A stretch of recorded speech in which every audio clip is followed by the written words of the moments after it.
Wednesday, a mixed review. Thursday, our first Unit 2 quiz, covering topics 2.1 to 2.3. And we'll wrap up our week with Congruent Figures on Friday.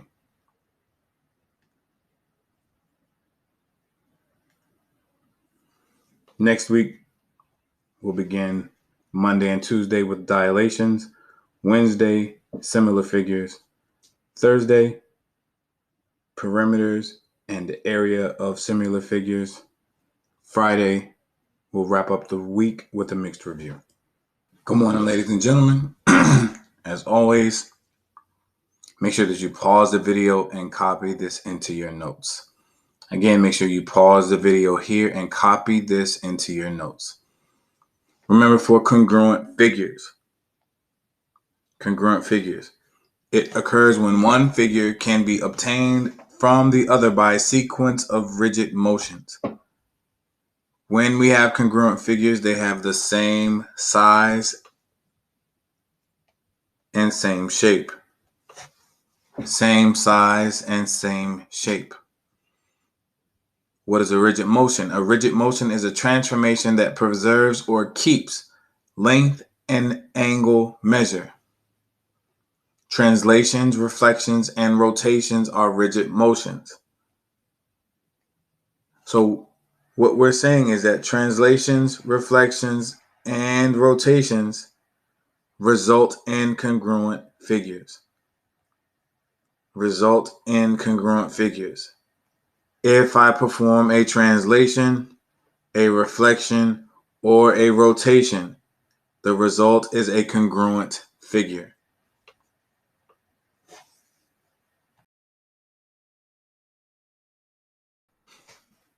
For example 1, the red figure is congruent to the blue figure. Describe a sequence of rigid motions between the figures. Red figure is congruent to the blue. What are some things that I can do to the red figure so that it looks like the blue one? The word rigid motions tells me, and the word congruent, same size, same shape. The only thing that I'm changing is the orientation of the figure. I'm moving it from one position to another. When I do that, my figures remain congruent. What are my rigid motions? A rotation, a reflection, and a translation.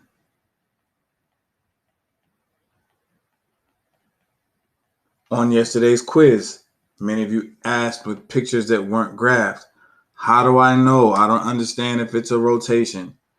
If a figure rotates, the orientation of it turns. If something is reflected, it flips. When I flip it across a line of reflection. We've only discussed two types of lines of reflection, which are across the x-axis or across the y-axis. When I translate something, all I'm doing is sliding it. So turns, flips, or slides. So we're going to look at the red figure and determine if we're looking at one or multiple types of transformations in order for this figure to move from one position to the next. So first, it says the orientation of the figures are different. Because of that, one thing that we could potentially look at doing is rotating the figure 90 degrees. When we do that, we now have the figure with the same orientation. In order to determine the next step, I know that this figure, after rotation, is lower than my final location or my image. If you look at it, it is simply being translated upward. Remember, when we translate, all of our vertices are points of intersection of the lines, all move up the same direction, same distance.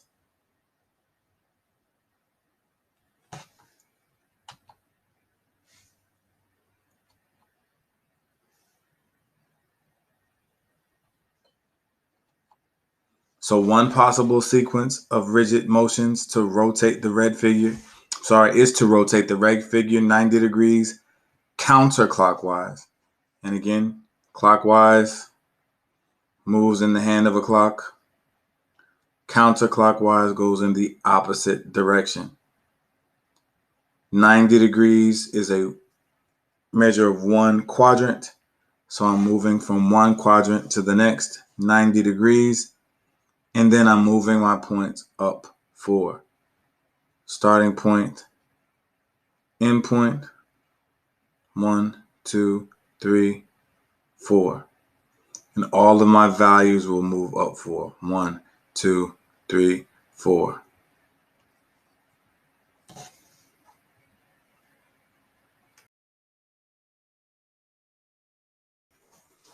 Identify any congruent figures in the coordinate plane. So if we're looking at this, we can easily identify that these two triangles are the same size and shape. 2 squares, 2 squares, 2 squares, 2 squares. So we can make the conclusion that these two figures should be congruent. But the only way that we can identify them as being congruent figures is we have to describe the transformation. So to go from D, E, F to M, N, P, I would move,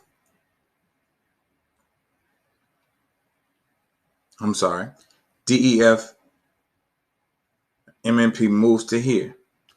So it moves to here by going left 1, down 1, 2, 3, 4, 5. Left 1, 1, 2, 3, 4, 5. Left 1, 1, 2, 3, 4, 5. All of the vertices, the points on which the lines intersect, all match up. So because all of my vertices match, and if we look at it in motion, this triangle moves to this triangle and they line up perfectly. Make sure that when we're looking at congruent statements, that you make sure that the orientation of the vertices or the order of the vertices is correct. So DEF and MNP are congruent because of the translation.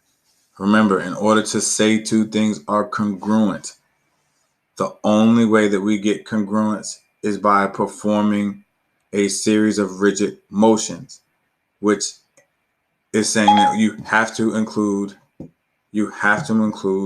one of the 3 types of transformations that maintain congruence: a rotation, reflection, or translation. In this instance, because it is translated,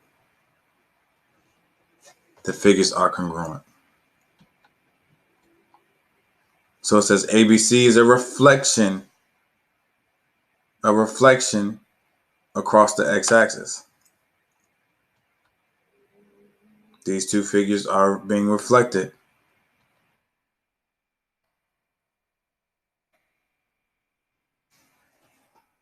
So ABC and JKL are congruent because of the reflection. They are being reflected across the x-axis. Because I'm describing it and the rigid motion is correct, then I can state that these two figures are congruent.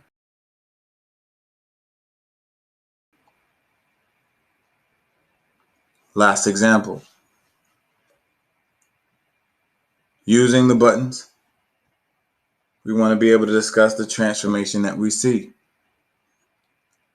So you can use buttons shown at the left to transform objects in a computer program. So you can rotate objects 90 degrees in either direction and reflect them horizontally or vertically. How can you transform the emoji shown below? So first we can tell that from the pre-image to the image, the orientation is different. The tongue and the smiley face have moved this direction, 90 degrees rotation, right? But if we rotate this figure, if we notice the tongue here is on the left, on the top, but the tongue here, if we rotate it, would end up on the bottom. So we've only looked at one type of transformation. So we have a rotation of 90, but in order for the tongue, we have to flip it.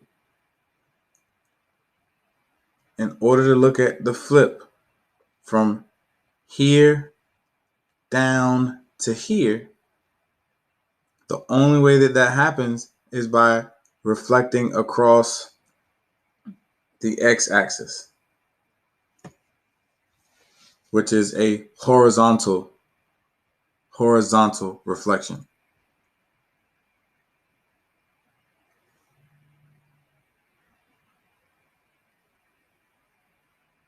So rotation 90 degrees and a reflection across a horizontal line, which if we were graphed would be a reflection across the x-axis. 90 degrees counterclockwise, followed by a reflection across a horizontal line.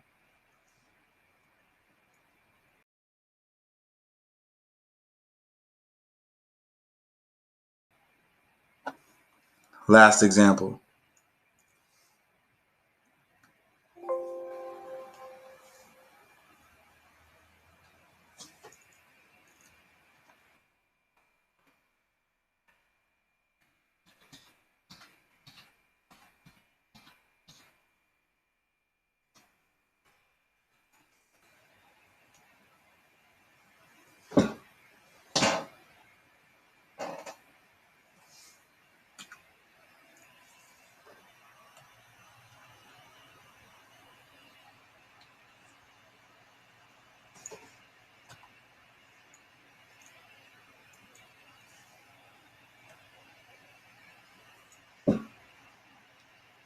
So final example.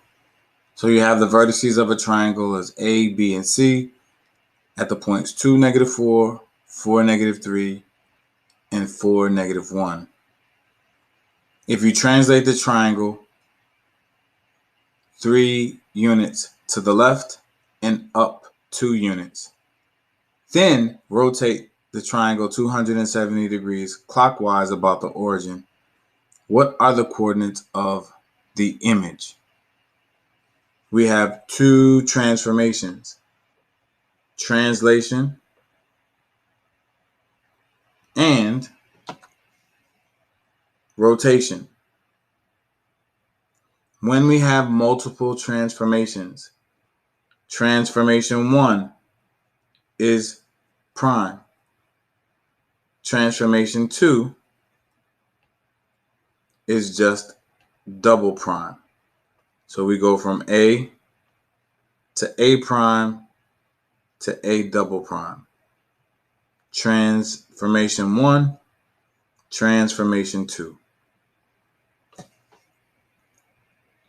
So A's coordinate 2, -5.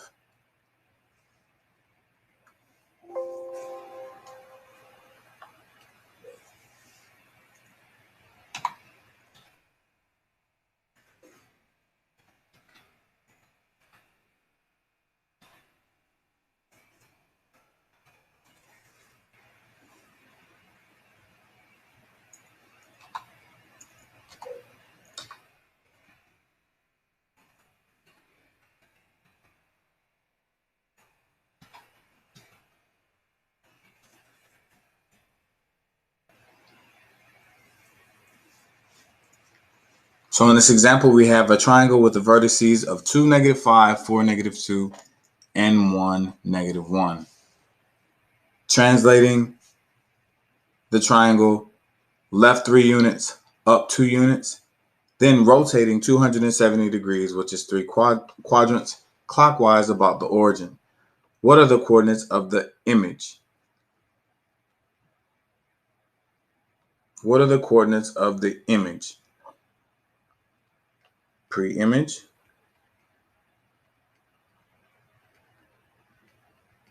The final picture is the image. Before translations, image after transformation, or after the transformations. So if A is 2, -5,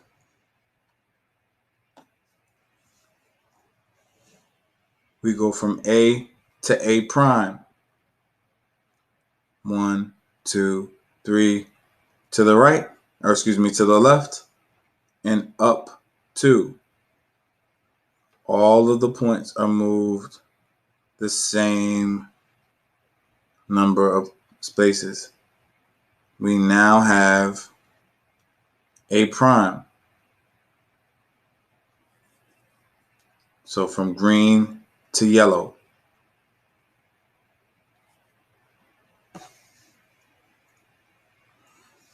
Then we rotate 270 degrees clockwise. A moves 1, 2, 3 quadrants away.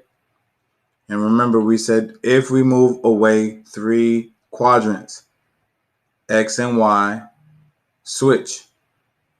3, 1. In quadrant 4, my values are positive, negative. A is positive, negative, with 3 being positive and the 1 negative. For each one of our points, the same thing happens. +3, -3, sorry. 4 minus 3 is 1. Negative +2 is 0. Apply the rule to get to my first transformation. Same, subtract 3. 1 minus 3 is -2. -1 plus 2 is +1. Translation. And then the rotation of 90 degrees, rotation of 270 clockwise. X and Y switch from 2 and 1 to 1 and 2. Negative, positive. C starts in quadrant 2.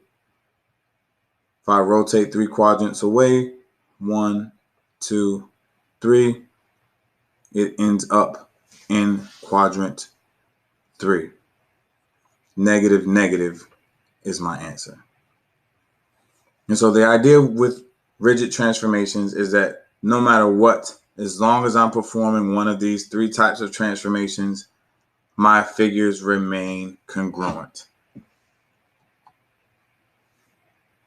A double prime, B double prime, C double prime says that this figure has been transformed twice. Multiple transformations. Things to remember. Please make sure that you complete today's Get Started. Homework 2.4 is due on Monday, and we will resume tutoring on Tuesday from 2:30 to 3:30.